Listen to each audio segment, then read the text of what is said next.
Hey guys, welcome to लक्ष्मीत्र की blog. तो आप लोग को नवरात्रि की ढेर सारी शुभकामनाएं। आप लोग के यहाँ नवरात्रि मनाया जा रहा है कि नहीं, कमेंट करके हमें बताइएगा। हम लोग तो नवरात्रि कर रहे हैं। तो आज है महाअष्टमी का दिन। तो सबसे पहले हम लोग नहा धोआ के फ्रेश हो गए हैं और यहाँ पर मैं मेन दरवाजे के पास अल्पना बना रही हूँ। इस बार नवमी और अष्टमी एक जैसा हो जा रहा है। हर साल ऐसे ही लगभग हो ही जाता है कि अष्टमी भी लग जाता है, नवमी भी हो जाता है। तो इस बार अष्टमी अभी घुस चुका है और नवमी कल ही मनाएंगे। तो मैं सोच रही थी कि कल ही मनाते अष्टमी, लेकिन सबको यहाँ बोल रहा है कि नहीं, आज ही अष्टमी करना है। तो इसीलिए मैं यहाँ पर अल्पना बना रही हूँ। माँ दुर्गा का आज गृह प्रवेश हुआ। वैसे तो स्थापित हो गया है, लेकिन गृह प्रवेश आज ही होगा। माँ को स्थापित किया गया है यहाँ पर। आज से यहाँ पूजा वूजा स्टार्ट हो जाएगा। मंदिर वंदिर जहाँ पर पंडाल वंडाल बना है वहाँ पर कल ही से पूजा स्टार्ट हो चुका है, लेकिन आज उनको घुसा के और पूरी विधि के अनुसार पूजा किया जाएगा। तो यहाँ पर मैं घर के अंदर जहाँ पर पूजा स्थल है वहाँ पर मैं यहाँ पर स्वास्तिक बना रही हूँ।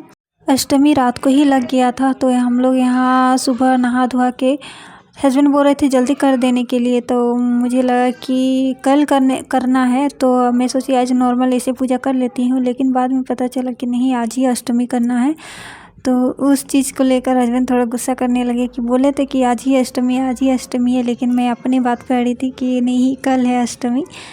वैसे कल ही है, आज भी है, कल भी है, तो कल जल्दी छूट जा रहा है। तो हमको ये पता नहीं था कि आज ही अष्टमी लग चुका है। हमको लगा कि 12 बजे के बाद अष्टमी लगेगा, इसीलिए मैं बोल रही थी कि नहीं, आज नहीं करना है, कल ही करना है। तो यहाँ पर हर दरवाजे में, मतलब हर दरवाजे में नहीं, मैं अपने पूजा वाला दरवाजा के पास वहाँ पर भी अल्पना बना रही हूँ। अल्पना बनाने के लिए हम लोग अरवा चावल का यूज़ करते हैं। तो यहाँ पर रात को भिगो के रखने देते हैं अरवा चावल को, फिर सुबह उसको पीस के और हल्का पतला सा पानी उसमें डाल देते हैं, बैटर जैसा बना के। उसके बाद फिर उसको अल्पना बनाते हैं। नहीं तो बहुत कोई आटे से भी बहुत कोई बनाता है, लेकिन यहाँ पे मेरे पास अरवा चावल था तो मैं उसी से बना रही हूँ। तो यहाँ पर मुझे जैसे आ रहा है वैसे मैं बना रही हूँ। उतना अच्छा से मुझे आता नहीं अल्पना बनाने के लिए। तो यहाँ पर बाबू आगे पीछे हो रहा है, उसको बोलते हैं शांत से बैठा करो, बट वो बैठता नहीं है, आगे पीछे होते रहता है। और हम जब बोलते हैं पूजा करने बैठो, तब पूजा करना है नहीं। तो यहाँ पर मैं दे रही हूँ गेरुआ रंग।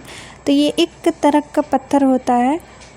तो उसको हम लोग जब ठाकुर को घुसाया जाता है उस दिन इसको पीस के थोड़ा सा रगड़ के उसको फिर एक कटोरी में लेते हैं, फिर दरवाज़ा में इसको लगाते हैं। तो इससे पता चलता है कि भगवान हमारे घर घुसा रहे हैं हम लोग, इसलिए इसको हम लोग लगाते हैं दरवाज़ा के पास, मतलब दरवाज़ा के मेन साइड में। यहाँ पर हम नीचे दे रहे हैं, लेकिन ऊपर ऊपर नीचे ऐसे करके देते हैं। ये वाला पत्थर अधिकतर तालाब, नदी ये सब में ज़्यादा मिलता है। हम लोग जब तालाब जाते थे नहाने के लिए, तब ये वाला पत्थर हम लोग खोज के लाते थे और फिर इसको पीस के हम लोग लगाते थे दरवाज़ा के पास। फिर यहाँ पर हम भगनी को बोले थे कि मेन दरवाजे के पास पैर का निशान बना दीजिए, तो वही बना रही थी। मुझे नहीं आ रहा था, तो वही सीधा सीधा बोली, मामी सीधा सीधा अंदर तक घुसाना, बोलते हैं हाँ अच्छा लगेगा देखने में। फिर इसको सीधा सीधा दरवाज़ा के पास बनाती है और लेके जाती है पूरा अंदर तक। जब ये सूख जाएगा तो देखने में बहुत ही अच्छा लगेगा। अभी तो बना ही रही है पैर का निशान। फिर हम यहाँ आ जाते हैं पूजा वाला दरवाज़ा के पास। फिर यहाँ पर देते हैं गेरुआ रंग, जो पत्थर का होता है वही वाला। तो यहाँ पर हम दरवाज़ा के पास दे रहे हैं, पूरा नीचे तक देंगे।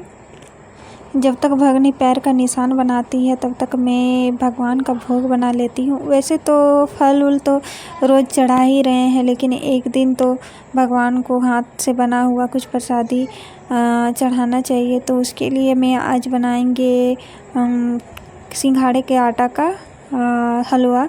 तो वही हम बनाने जाएंगे अब। तो अभी बोलते हैं भगनी को, तो आप पहले बना लीजिए पैर वाला निशान, तब उसके बाद हम आ जाते हैं किचन में। हम कढ़ाई को गर्म होने देते हैं, उसके बाद उसको तेल को गर्म होने के लिए छोड़ देते हैं। उसके बाद हम सिंघाड़े के आटा को इसमें भूनेंगे, थोड़ा सा ब्राउनिश करेंगे उसको भून के। उसके बाद उसमें थोड़ा सा ब्राउनिश हो जाएगा, उसके बाद उसको चीनी या गुड़ डाल के आप बना सकते हैं। तो यहाँ मैं चीनी का यूज़ करूँगी। तो यहाँ पर फिर कुछ ड्राई फ्रूट्स भी चाहिए, तो उसके लिए मेरे पास बादाम था, तो मैं बादाम को पहले ही थोड़ा तल के रख ली हूँ पहले ही।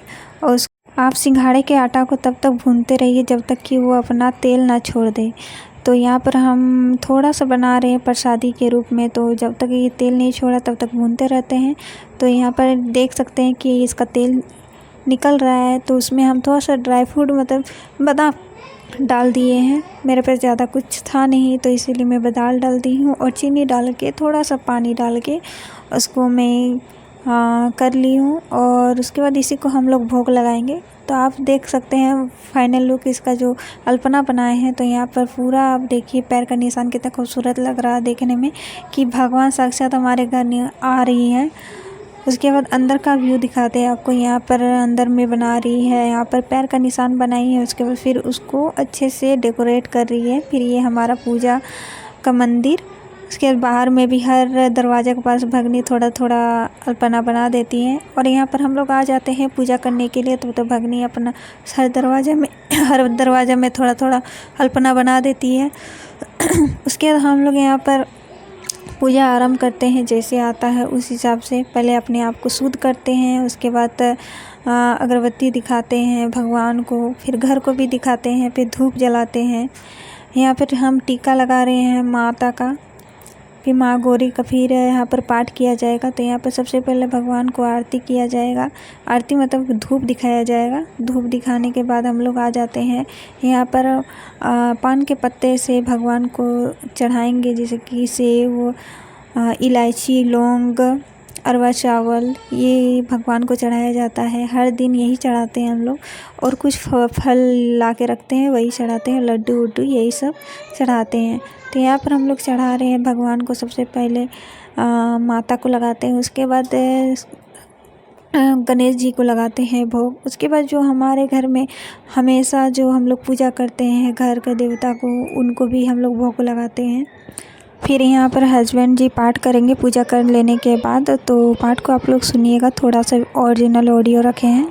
हे बड़ी कष्टता से दर्शन देने वाली, शत्रुओं के भय को बढ़ाने वाली, मैं तुम्हारी शरण में आया हूँ, मेरी रक्षा करो। पूर्व दिशा में इंद्री देवी, अग्निकोश में अग्नि शक्ति, दक्षिण दिशा में वारुणी देवी, त्रिनेत्र कोण में खड़गधारिणी, पश्चिम में वारुणी देवी तथा और अपनी बहुत बड़ी सेना का इस प्रकार सर्वनाश होते देख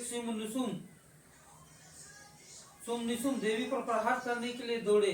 उसके बाद बहुत से बड़े बड़े असुर देवी को मारने के लिए आए और महाबलशाली शुंभ भी अपनी सेना सहित चंडिका को मारने के लिए बढ़ा। फिर शुंभ और निशुंभ का देवी से घोर युद्ध होने लगा और ये दोनों असुर इस प्रकार देवी पर बाण फेंकने लगे जैसे मानो बादलों से वर्षा हो रही हो। उसके वानों की देवी ने पाठ करने के बाद हम लोग आरती करने स्टार्ट कर देते हैं। तो यहाँ पर हम और हस्बैंड आरती कर रहे हैं। बाबू को बोले कि घंटी को रखो और बजाना, लेकिन वो दौड़ के भाग गया।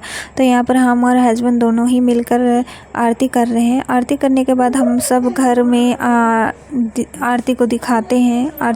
सब घरों में आरती दिखाने के बाद बच्चों को बोलते हैं कि आरती ले लो। तो यहाँ पर मैं अपने रूम में आरती दे रही हूँ। उसके बाद बाबू को आरती दिखाती हूँ कि आरती ले लो बेटा। तो अपने से यहाँ पर देखिए मोबाइल चला रहा है। उसको पूजा में बैठने बोले तो पूजा में बैठा नहीं, खाली मोबाइल चला रहा है। तो यहाँ पर बाबू भी आरती ले लिया। फिर बड़ों को भी आरती देंगे। यहाँ पर भगनी भी आरती ले ली। फिर यहाँ पर माँ भी नहा धोआ कर फ्रेश हो गई है, अभी आरती ले रही है। फिर मैं उनको प्रणाम कर रही हूँ। पूजा करने के बाद प्रणाम करते हैं। दीदी लोग सुबह को पहुंची तो इनका सिर बहुत दर्द कर रहा था। तो यहाँ पर हस्बैंड जी उनका सिर दबा दे रहे हैं, बाल को फोड़ दे रहे हैं ताकि अच्छा लगे उनको।